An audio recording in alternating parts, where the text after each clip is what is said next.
So for this one, I'm just going to read you the synopsis on the back of the DVD. This movie is called Vulcanizadora. Two friends trudge through a Michigan forest with the intention of following through on a disturbing pact. Once their plan goes shockingly awry, the haunting consequences of their failure can't stay hidden for long. I recently discovered Joel Petrikis, and I would say he is one of the most exciting filmmakers that I've come across in a long time. Vulcanizadora is his most recent release. It came out in 2024, and if you would like to watch this movie for yourself, I would highly recommend that you go into it blind.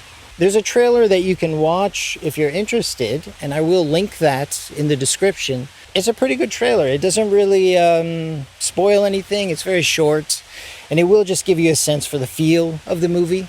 But just trust me when I say that you really shouldn't look into it any further than that, because the way that this movie kind of reveals itself to the viewer as it goes along is just a very integral part of the experience, and I don't want you to miss out on that.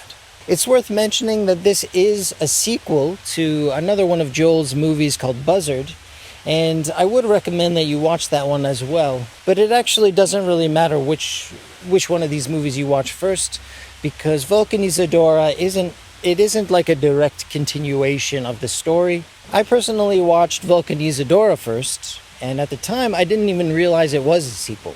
So you can feel free. You can feel free to watch Vulcanizadora first. You can watch Buzzard first. It's up to you. So I would say that the way this movie has affected me personally maybe doesn't make a whole lot of sense. But when I first watched this movie, it kind of felt like I was starting a new chapter in my life. You know that feeling you get when you find a new movie and it's just able to expand your worldview in such a way that it kind of just makes you feel excited about life. It makes you excited to keep exploring and to keep expressing yourself. That is exactly what Vulcanizadora has done for me. When I watch more traditional films, I usually just get the impression that the writer and director are really just trying to amuse me in some way, or maybe they're just trying to get like a message across, you know? And of course that is like perfectly fine. And I do enjoy a lot of traditional media. But Vulcanizadora, at least for me, it feels like one of those rare movies where I feel like a soul connection to it. And even though these images were completely new to me, it sort of felt like I had seen them all before. And it was no surprise to me when I learned that this movie was heavily inspired by a movie called Jerry, which is another movie that I feel a very deep connection to. I've heard Joel refer to his cast and crew as kind of like his filmmaking band.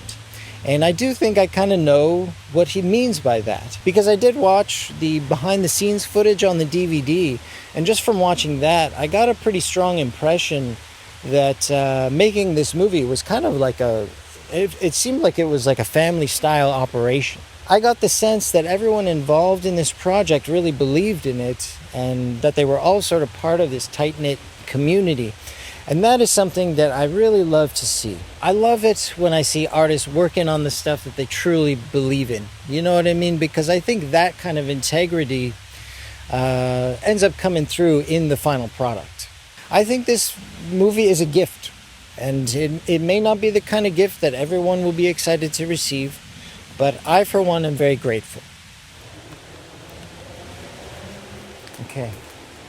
Right now, I'm kind of like in a patch of overgrowth in the middle of Toronto. I mean, it's kind of uptown Toronto, but I mean, right now, if you go this way, it's a main street. If you go that way, it's also a main street. Behind me is a condo. And then over there, if you go far enough, you will hit an all-girls Catholic school. And it's kind of cool. Like, I know nobody's going to show up here. It's just kind of neat, I think. This is actually not like 10 minutes away from where I live. And I guess I'm only recording this part because I'm proud of it. I'm proud that I found this spot. Because you do actually have to like cut through some overgrowth. You have to be willing to walk through overgrowth to get here. But the thing is, I found this like beautiful sewage drain. I mean, is a sewage drain maybe Calling it beautiful is not exactly the right way to put it, but I think it's beautiful.